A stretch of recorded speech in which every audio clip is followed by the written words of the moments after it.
There was a time when Manchester United stood above everyone, a badge that meant fear, pride, power.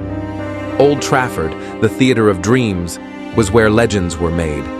Now, it's a place haunted by memories, from kings of Europe to a club searching for itself, from loyalty and legacy to money and marketing. This is the story of how the biggest club in the world lost its soul. When Sir Alex Ferguson walked into Manchester United in 1986, he wasn't greeted with glory. He was greeted with chaos. United were drifting. Liverpool ruled England, and United hadn't lifted a league title in nearly 2 decades. Ferguson's job was simple in words, but impossible in reality. Knock Liverpool off their perch. At first, he struggled. He rebuilt the academy, reshaped the culture, and demanded discipline from everyone, from the boot room to the boardroom. Some called for his sacking, but Ferguson never blinked. He knew that real success takes time. And then, in 1990, it started. The FA Cup win over Crystal Palace saved his job. But more importantly, it lit the spark. From there, he built an empire brick by brick. He trusted youth when others wouldn't. Ryan Giggs, Paul Scholes, David Beckham, Nicky Butt, the Neville brothers, the class of '92, kids who grew up under his watchful eye and learned what it meant to play for Manchester United. By the mid-90s, they were unstoppable. 1996, the double. 1999, immortality. The treble. Premier League, FA Cup, Champions League, won in just 11 days. And Solskjaer has won it. Those words still echo in football history. That night in Barcelona wasn't just about a trophy. It was about destiny. It was about belief. It was about Ferguson. He built warriors. Roy Keane, Eric Cantona, Schmeichel, Giggs, Beckham. He took egos and made them fight for each other. He took stars and made them servants to the badge. When others chased perfection, Ferguson chased progress. He evolved from the 90s British core to the 2000s Galactico killers. Then came a young Portuguese winger.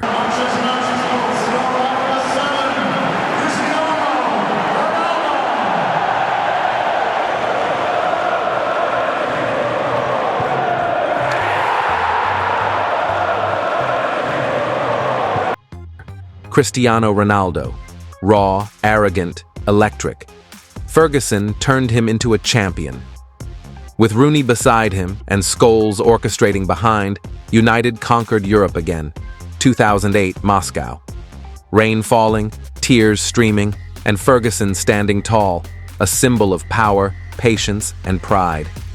He built 2 dynasties. And in the end, 13 Premier League titles, 2 Champions Leagues, 5 FA Cups.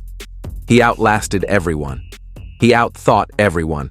He became Manchester United. But in May 2013, he walked away. 2013-14, we do so as the rulers of English football, the most revered club in the land.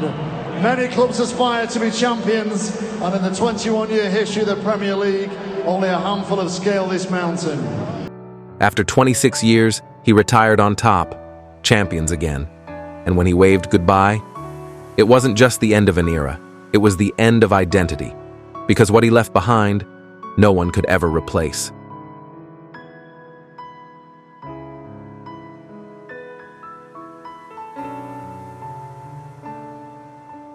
When Ferguson retired in 2013, he left more than a vacancy.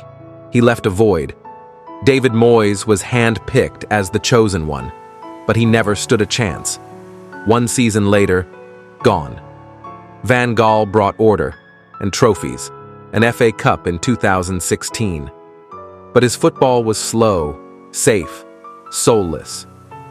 Then came Mourinho, fire, fury, and silverware. Europa League 2017, League Cup, a promise that respect still mattered. But inside the walls, conflict, player power, boardroom interference. Mourinho warned them, a disaster is coming.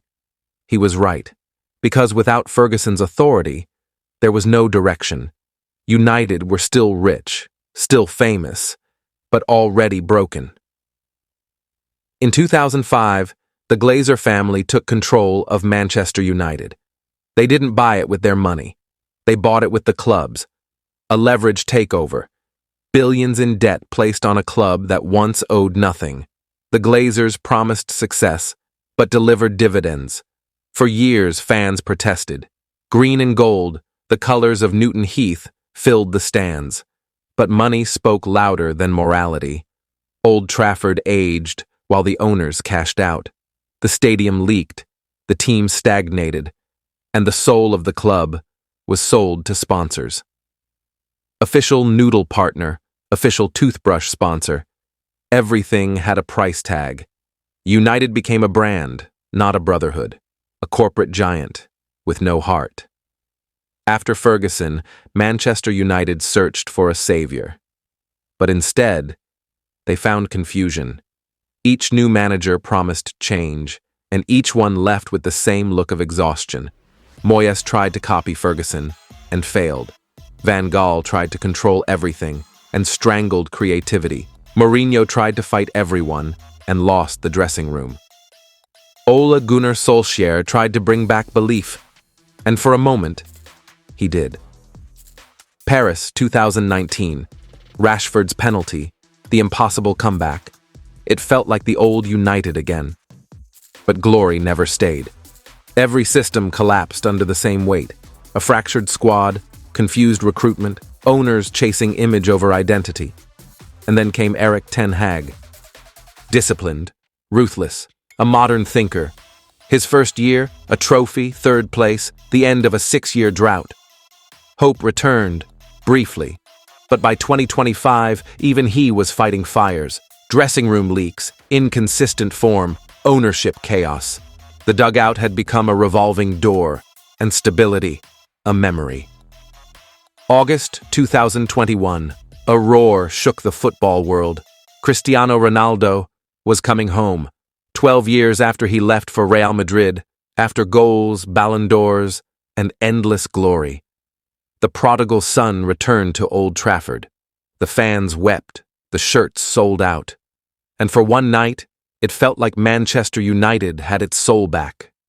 Viva Ronaldo echoed across the theater of dreams. He scored twice on his second debut, 2 goals that felt like time travel. A symbol of everything United once were: determination, passion, pride.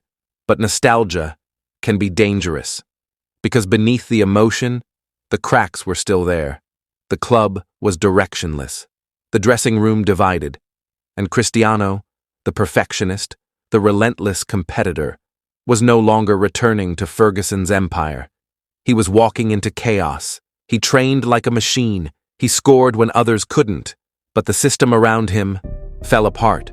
The managers changed. The tactics changed. And the team? It stopped playing for each other. Ronaldo wanted standards. But United had forgotten what standards were. Then came 2022, the breaking point. He was benched. He was criticized. And when he spoke, the world listened. An explosive interview. Words that burned through the club like wildfire. I feel betrayed. I don't respect the manager. It wasn't just a footballer speaking. It was a man mourning what Manchester United had become. Days later, the contract was torn up. The legend walked away. Again. No farewell match. No standing ovation. Just silence. He left for Saudi Arabia. A new league. A new chapter. And though he smiled for the cameras, the world knew this wasn't how it was meant to end. For Ronaldo, the boy who once dreamed under Ferguson's wing, the club he helped define, no longer felt like home. And when he turned his back for the final time, it wasn't just Cristiano leaving Manchester United. It was the last piece of its golden era, walking out the door. Through it all, the fans never left. But they did fight. In 2021, they stormed Old Trafford. The match against Liverpool postponed, banners flying, voices united. We want our club back. It wasn't just about the Super League. It was about years of silence from the Glazers.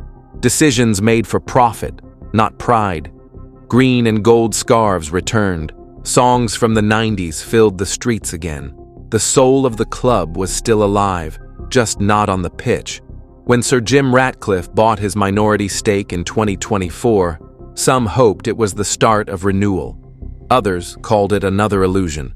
But one thing was certain: Manchester United belonged to its fans, and they were done watching it burn. Today, Manchester United still stands. The badge remains intact. The fans still fill Old Trafford. The anthem still echoes in the Stretford End. But something else feels missing. The soul of the club. It's not gone. It's just lost, for now. In the past 2 months, signs of change flicker. Captain Bruno Fernandes publicly reaffirmed his commitment to the club ahead of his 300th appearance, saying he still believes in the red shirt. The Guardian co-owner, Sir Jim Ratcliffe, pledged to give manager Ruben Amorim the full 3-year contract horizon, insisting that rebuilds take time. The Times. And while rumors swirl of a full takeover, Saudi interests, new investors, advanced talks, staff remain surprised and uncertain about what loyalty means today. 442. But these are surface changes. The real soul lives in the trenches, in the academy kids who fight for every ball, in the old veterans who refuse to give up, in the supporters who refuse to stop singing. Yet the challenge remains. The club's identity was forged in ferocious unity under Sir Alex Ferguson, when every player wore that badge like armor. Now, the badge often seems like a logo, not a legacy. Can United rebuild it? Yes, if they remember who they are. If they stop chasing image and start demanding truth. If youth is nurtured before names are bought. If the business boardroom fears the roar of the Stretford End more than a quarterly dividend. Because history doesn't fade. It waits. And maybe, just maybe, if United remembers their past, the theater of dreams can become a place of nightmares for opponents again. The soul of Manchester United is not gone. It's just sleeping, and one day, it will wake. This has been a Studio Football 7 original, where we tell the rise, the fall, and the truth behind the game's greatest stories. Subscribe and join us as we keep the soul of football alive.